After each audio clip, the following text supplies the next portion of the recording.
Thank you so much for staying with us, everyone. It's been a major issue for the reasons why the president visited the Southeast region. We saw today when he inaugurated some projects being done by the Ebonyi state government now that the president has unveiled. It's interesting also that Ebonyi is a state controlled by a PDP government.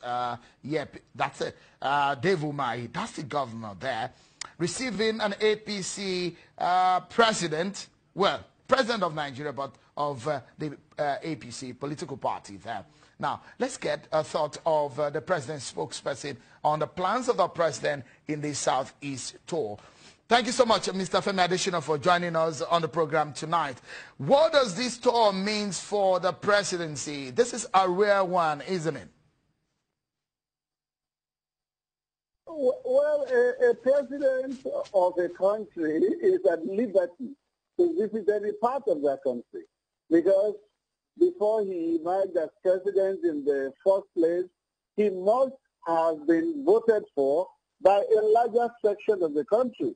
The person who is able to build a larger coalition and gets a larger number of votes becomes president. So you don't have to find a reason for that president visiting any part of the country.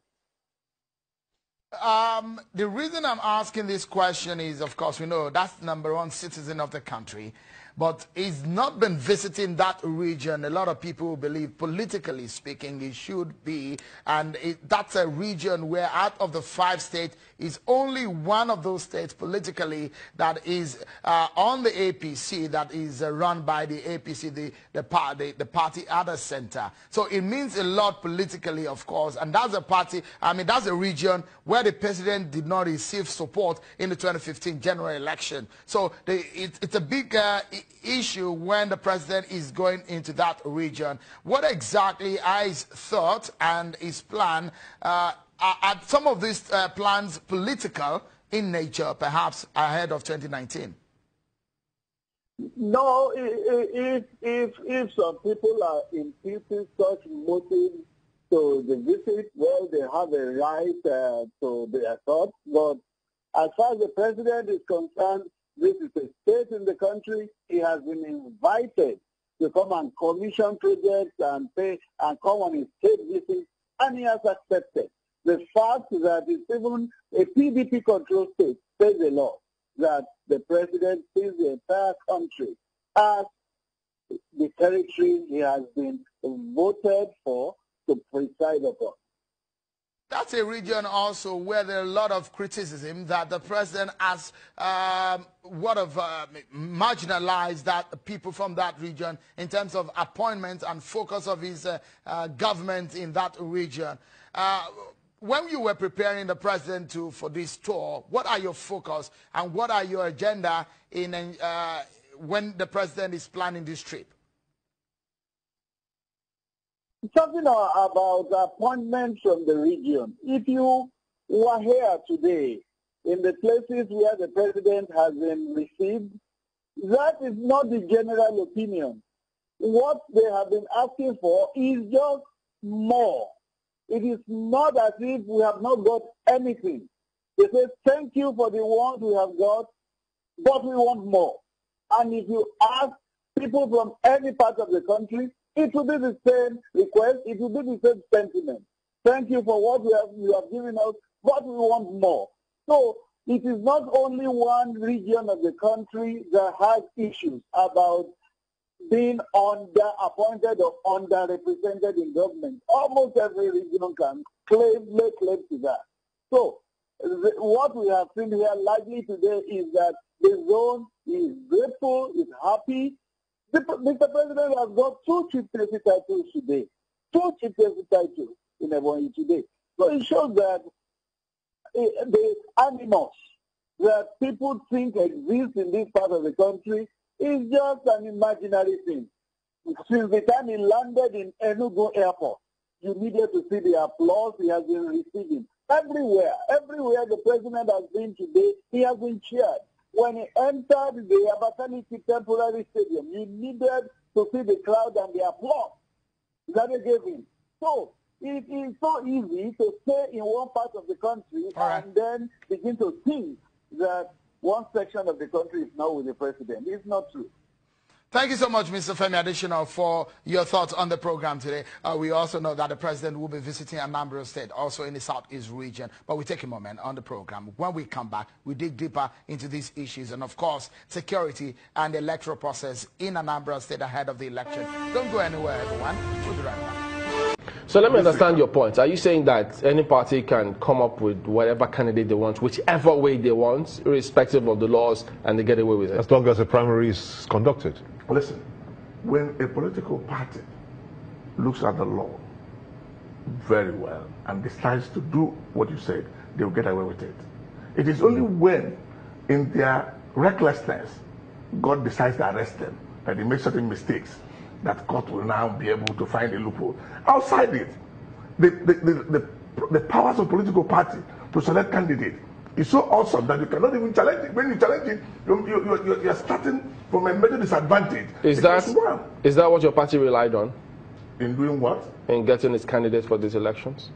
I didn't work in the party hierarchy when they were doing that. But as far as I'm concerned, our party did what is correct and right and got our candidates.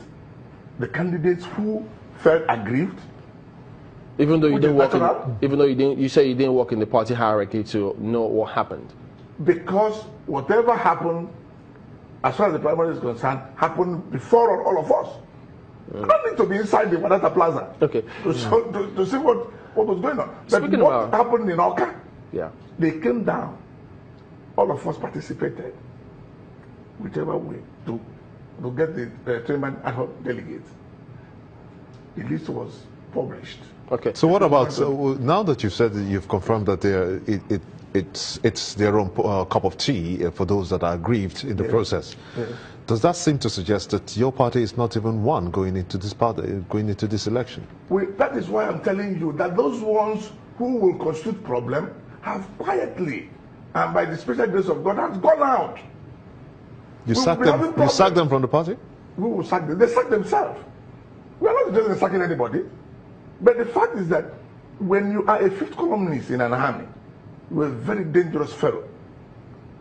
So the way we are going now, because God has decided to rescue PDP by giving us a good candidate and a very good machinery, God has also decided to weed out those who constitute nuisance. Because some of these characters, we have a big man in this local government, where we'll go there and trust into his hand. On the day of the election, he will sit in his house and be sipping champagne. And they tell them, let's go mind it. Still speaking about emergence of party candidates for the forthcoming elections, let's listen to part of the comments which you were asking what INEC said at some point. Let's let you listen to this one now and get your response.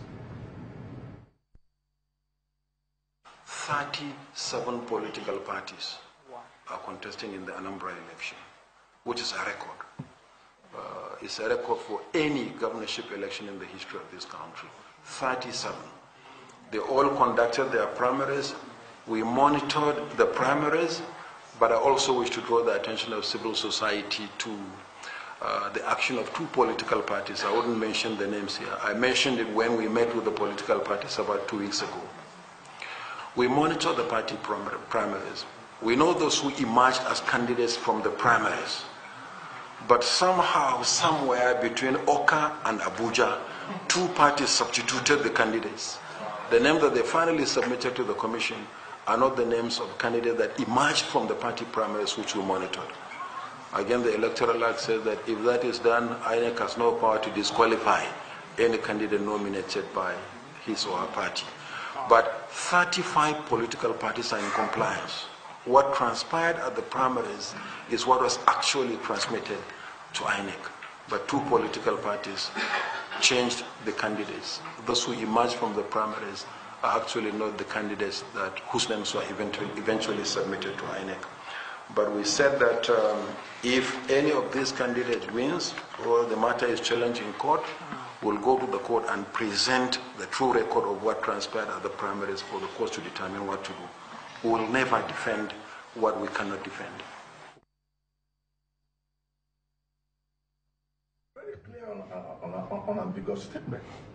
If there are political parties who did what he said, because our own, it's impossible for what happened in PDP to have been otherwise. Impossible? Impossible. Because on the live television, votes were counted. Obaze, Oba, Obiogolu. At the end of the day, the agents of these three candidates who eventually contested the primary were present. And these votes were collated and counted. And the result announced right there inside the Women Development Center. How can anybody now, where would they go? For instance, they will now say... Was INEC part of the monitoring? Eh?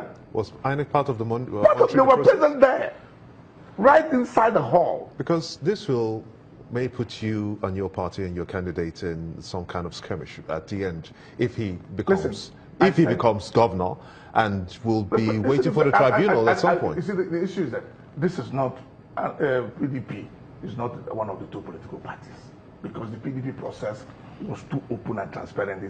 It is those people who did their primaries behind the back, who didn't even have anything. People don't even know when the primaries were done. Who are they? The other political parties, there were so many of them. I come here, you asked me to remove my scarf and want me to advertise another political party. Chamberlain, you are not serious. Did I ask you to advertise another political party? Yes, now you're asking me who are the political parties. Why did I mention their names? Nobody asked you to advertise. Nobody's asking you to advertise. No, you can't advertise another political party. Thank you very much. That's not the point you're trying to make. But you know, your candidate. Yes.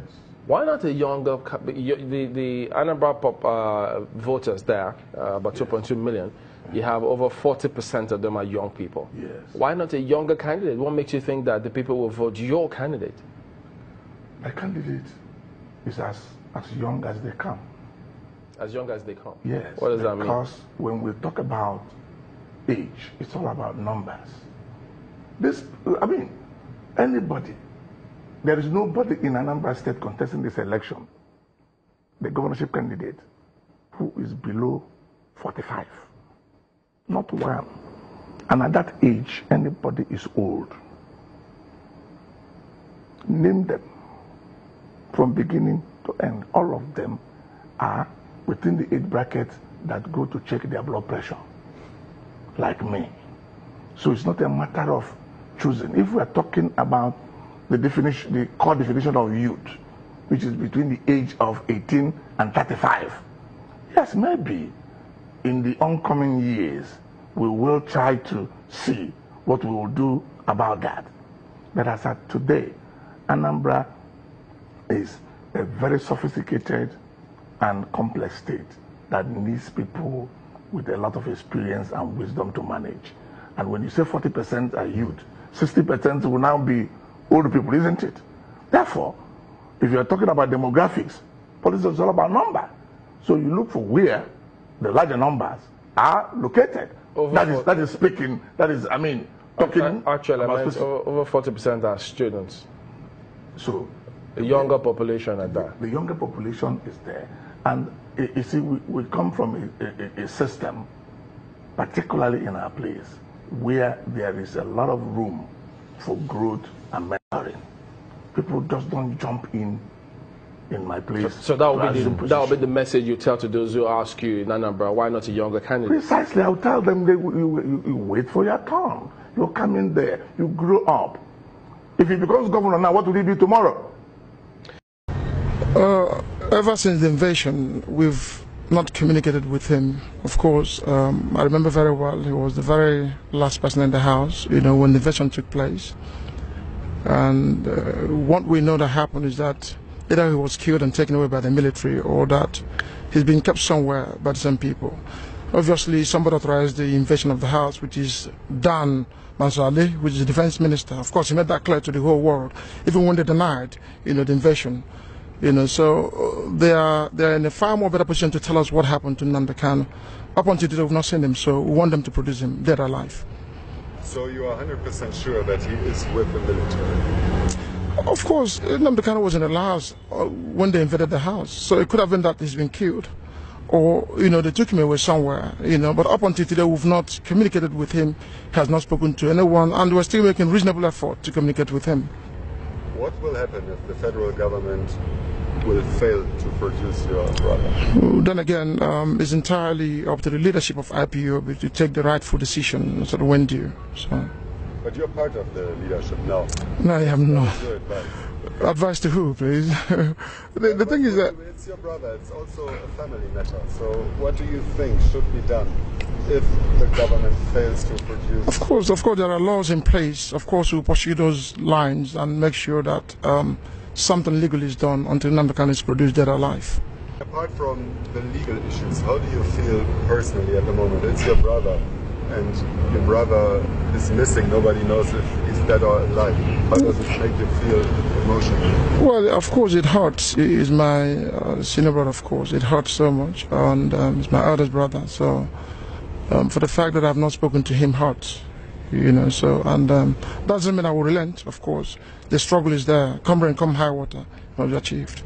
There was no order to arrest Nnamdi Kanu. The army invaded the house, killed people, and things like that. They won't keep on happening all the time. For how long do you want to keep on killing us? For what have we done wrong? We've never carried arms. We've never killed anyone. We've never asked anyone to kill for us. So why killing us? What we are doing is agitation. Telling you we are done with the system. The system is against us. And what Nnamdi Kanu is doing is attacking conditions and policies. Nnamdi Kanu is not against anyone. He's not against any human being. So why have they come to kill him? Why have they taken him away? That's the questions we're asking. So you say the aggression is only coming from one side, from the side of the federal government? Of course, that's where it's coming from, because they don't want to dialogue, they don't want to sit down and find out what the problem is. So they think they can use the federal might, to kill us, to destroy us, to inflict pain on us, and believing that will work. No, we're not afraid of that. We will remain strong before our enemies and do whatever we can within the law to realize Biafra. Nobody can, it's an ideology, you can't stop it. You can't take it away from us. That's who I am. I will live and die as a Biafran. They should understand that.